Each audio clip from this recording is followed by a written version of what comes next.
bil fahsya. Allah mansyurna fatir ridwani alaih wa middana bil asrar allati awda'taha ladai. Amin. Pakaian beliau adalah pakaian yang umum dipakai para ulama, yaitu jubah tailas, yaitu jubah besar yang bisa menutupi kepala dan seluruh kepala. Dan kenderaan beliau adalah bagal, yaitu kenderaan yang biasa dipakai oleh kaum du'afa. Dan kain kerudungnya selalu diangkat ke atas kedua lengan sebagai penutupnya. Ketika mengajar, beliau duduk di atas kursi dan bicaranya keras lagi cepat.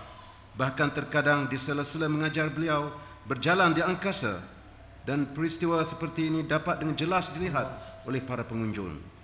Lalu beliau kembali lagi duduk di atas kursi, dan seluruh waktu beliau mempergunakan hanya untuk menjalankan kebaktian diri kepada Yang Maha Kuasa, sehingga tidak ada waktu kosong. Pembantu beliau yaitu Abu Abdullah Muhammad bin Abdul Fattah Al-Harawi bercerita bahawa selama 40 tahun beliau menjadi pembantu Syekh Abdul Qadir. Aku menyaksikan bahawa beliau itu selalu melakukan solat subuh dengan menggunakan wuduk solat Isya. Jika berhadas langsung wuduk, lalu solat sunnah 2 rakaat. Jika selesai solat Isya, beliau langsung masuk ke tempat khalwah untuk bersemadi, istilah kebatinan, iaitu untuk berwirid. Dan tidak seorang pun yang mampu masuk dan membukanya, dan beliau tidak keluar kecuali setelah fajar terbit. Bahkan terjadi suatu peristiwa, ada seorang khalifah dari Baghdad yang berkali-kali ingin mengadakan pertemuan malam bersama beliau, selalu mengalami kegagalan.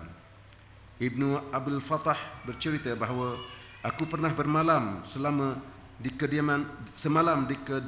kediaman beliau, lalu melihat beliau hanya sebentar melakukan solat sunat malam di awal sepertiga malam.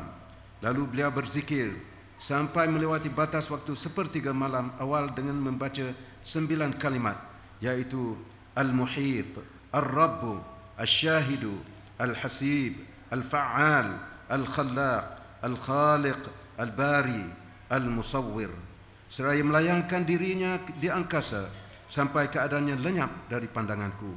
Lalu beliau melakukan solat dengan secara berdiri di atas telapak kakinya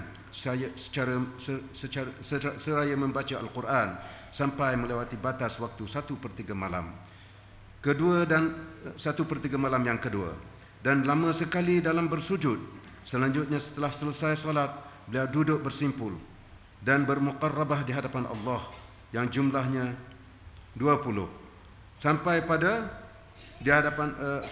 waktu fajar, lalu berdoa dengan perasaan rendah diri, sehingga secara tiba-tiba cahaya yang hampir saja menyilaukan itu menutupi seluruh badan sampai menghilang dari pandangan mata. Abi Al-Fattah melanjutkan ceritanya bahawa ketika aku berada di sisi beliau, aku mendengar suara Salamun alaikum, Salamun alaikum, dan beliau selalu menjawabnya. Dan peristiwa ini berjalan sampai pada beliau keluar dari tempat khalwah untuk mendirikan solat sunnah fajar, dan baru kemudian beliau berkata demikian: orang yang hina tidak pantas mempersiapkan diri untuk menjadi mursyid. Pemimpin yang memiliki hak untuk membai'ah para santri kecuali mereka yang telah diberi Allah 3 perkara, yaitu pertama ilmu ulama, kedua ilmu politik dan para penguasa, ketiga ilmu hikmah orang-orang bijak. Selanjutnya Ibnu Abi Fathah bercerita bahawa pada suatu saat beliau diberi satu perihal peristiwa ada orang yang mengaku dirinya telah melihat Allah dengan mata kepala sendiri. Lalu beliau menjawab dengan mengajukan suatu pertanyaan: apakah benar mereka membicarakan dirimu bahawa engkau sendirilah yang telah melihat Allah dengan mata kepala sendiri? Lalu ia menjawab, ya benar, berkata demikian. Dari jawapan inilah maka beliau memalingkan muka sambil membentak dengan berpesan agar tidak selalu mengulang kembali pengakuan tersebut. Lalu beliau memalingkan wajah dan bertanya kepada para penanya yang hadir, apakah orang-orang yang mengaku dirinya telah melihat Allah itu benar ataukah salah? Maka beliau menjawab bahawa ucapan tersebut benar. Hanya saja dirinya telah dikaburkan dari status permasalahan dan yang telah ada pada diri sendiri. Sebab kejadian tersebut merupakan suatu perumpamaan mata hati orang yang telah mendapat cahaya keindahan Allah Subhanahu wa taala. Lalu mata hati itu berjalan terus sampai pada penglihatan mata lahir. Kemudian mata lahir dapat melihat mata hati itu sendiri, sehingga pancaran sinarnya bisa bertemu dengan cahaya penglihatan seseorang terhadap keberadaan sifat keindahan Allah Subhanahu wa taala. Dengan demikian, ia menyangka bahawa sesungguhnya penglihatan mata lahir benar-benar telah dapat melihat pada suatu perkara yang pada hakikatnya hanya dapat dilihat oleh penglihatan mata hati sahaja. Tetapi ia tidak akan mengerti terjadinya peristiwa seperti itu.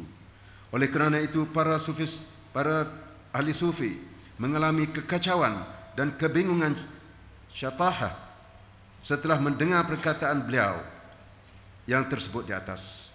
Ibnu Abi Al-Fatah melanjutkan cerita bahawa sesungguhnya cahaya agung yang dapat menyinari cakrawala telah berkali-kali terlihat pada diri Syekh Abdul Qadir dalam wujud bentuk. Lalu bentuk itu memanggil aku dengan panggilan, "Hai Abdul Qadir, aku adalah Tuhanmu dan hanya kepada kamulah aku menghalalkan apa-apa yang sudah diharamkan syarak." Kerana ucapan inilah beliau berkata, "Aku berlindung dengan Allah dari godaan syaitan yang terkutuk."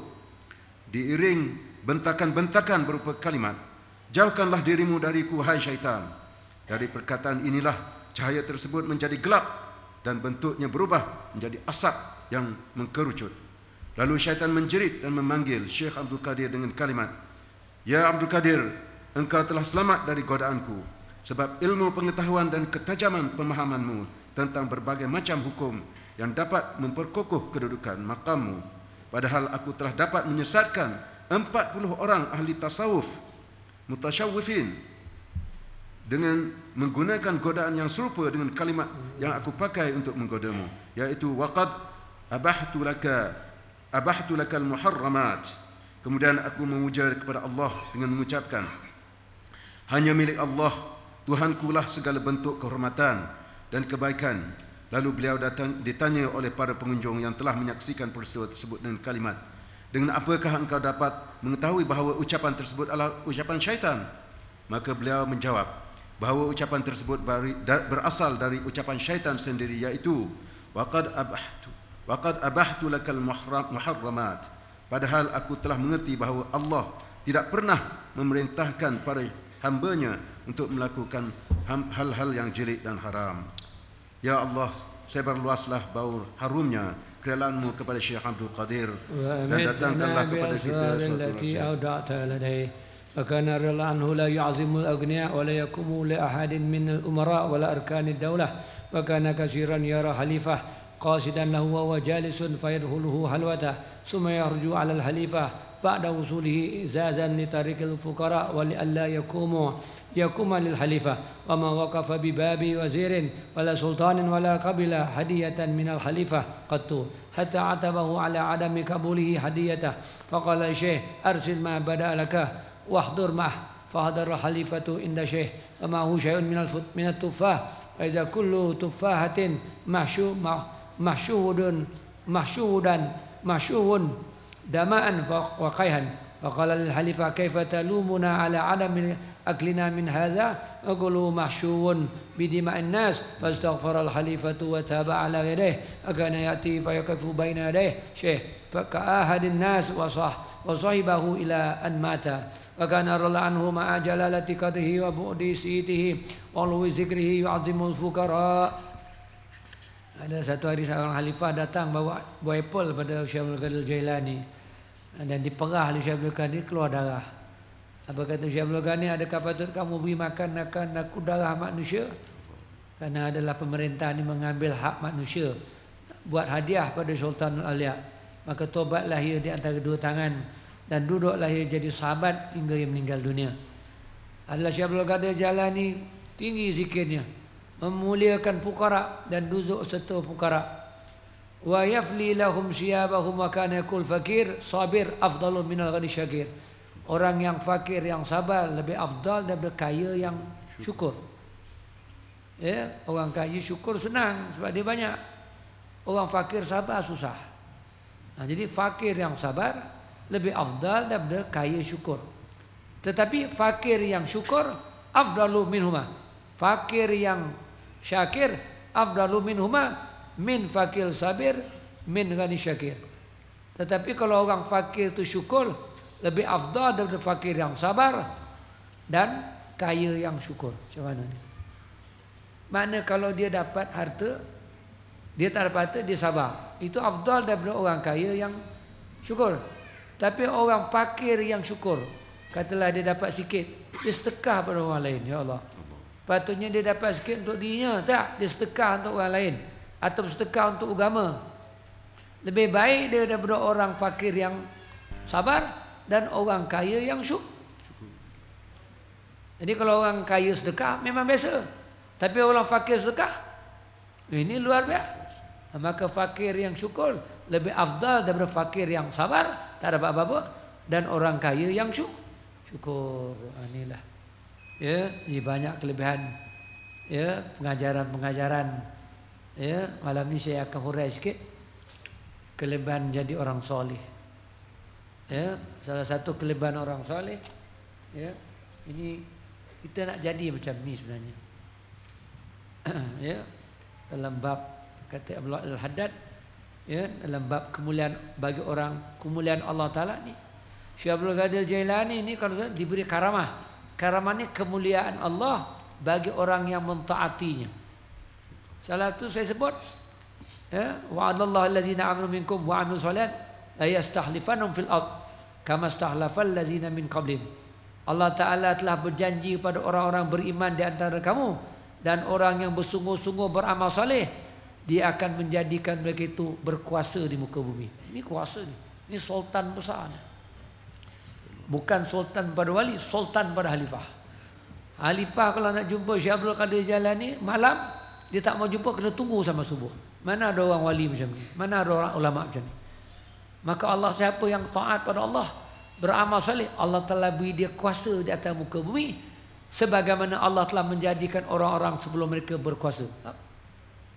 Lagi, ya, wala yumakkinanna lahum dinahum, dan Allah Ta'ala akan meneguhkan bagi mereka itu agama mereka itu, allazi arda lahum, yang agama yang Allah reda bagi mereka, wal yubaddilannahum min ba'di hawim aman, dan Allah Ta'ala gantikan ketakutan jadi sentosa. Semalam tuan-tuan 8.5 gempa bumi Jepun. Saya pun buka berita malam pun tak nampak. Pun tak ada berita, saya nak tahu berita. Saya tak tahu kehancuran berapa banyak. Dengar cerita 10 meter. Ya, dengar cerita sampai ke Sabah. Apa jadi? Saya pun tak dengar. Hari ni tak tengok berita dah. Ada kematian? Ada. Banyak ya. Dah 600. Ya. Setakat ni dah 600 Jepun. Ya. Jadi kita jangan takut. Tapi kena takut. Pada ini zaman. Tak. Jadi semua kita ni semua jadi waliullah, tak ada ketakutan. La khaufun alaihim wala hum. Maka nak jadi para aulia, ini jalannya. Kalau sekadar senang lenang takkan jadi. Kita malu, ya. Kita tak mampu nak wuduk kekal. Syekh Abdul Qadir Jailani satu malam mimpi 40 kali, terpaksa mandi wajib 40 kali di padang pasir Iraq, sejuk. Kita tak mampu. Tapi kita cubalah. Kita cuba. Makannya sedikit, pakaiannya biasa, ya, banyak bersedekah, kasih fakir miskin, ya, panjangkan wirid, ya, lagi akan datang banyak cerita, tak habis baca. Syekh Abdul Qadir Jailani kalau seorang wali yang paling banyak keramatnya, dan karamahnya mutawatir. Tahu mutawatir? Banyak orang riwayat. Sebab tu orang tak boleh tanding karamahnya. Paling banyak, sebagaimana Rasulullah SAW paling banyak mujizat. Kemudian saya nak baca kata Imam Abdul Haddad. Imam Abdul Haddad pun ialah seorang wali. Pelik orang dulu-dulu, ya. Ini sifat. Ini orang-orang wali ni, wahai saudaraku, kata Imam Haddad, jikalau kamu ingin untuk mendapat kemuliaan yang tiada habisnya, ya, seperti seorang wali, kebahagiaan yang tidak putus, kemuliaan yang tidak pernah hilang, dan keagungan yang tidak pernah hancur, maka taatlah kamu pada Tuhanmu. Sungguhnya Allah telah menjadikan semua hal tersebut, keramah tu, dalam ketaatan kepadanya. Allah Ta'ala memuliakan akan para awliya, ya, yang mentaatinya dan membebaskan mereka daripada kotor hawa nafsu serta membersihkan hati mereka daripada pandangan terhadap dunia. Nampak? Kurangkan fikir dunia, fikir akhirat, dan menganugerahkan pada mereka itu karamah yang tidak biasa, yang menyalih adat, ya, dan berita-berita dunia yang gaib. Kalau kita tanya wali-wali, tahu dia tsunami itu, ya, dan juga diberikan akan curahan berkah dan kabulnya doa. Ini paling penting. Dan orang-orang kita sekarang ni, kenapa kita baca manakib? Kita nak ambil berkah. Ada orang kata syirik. Ini kita baca fatwa Imam Ahmad.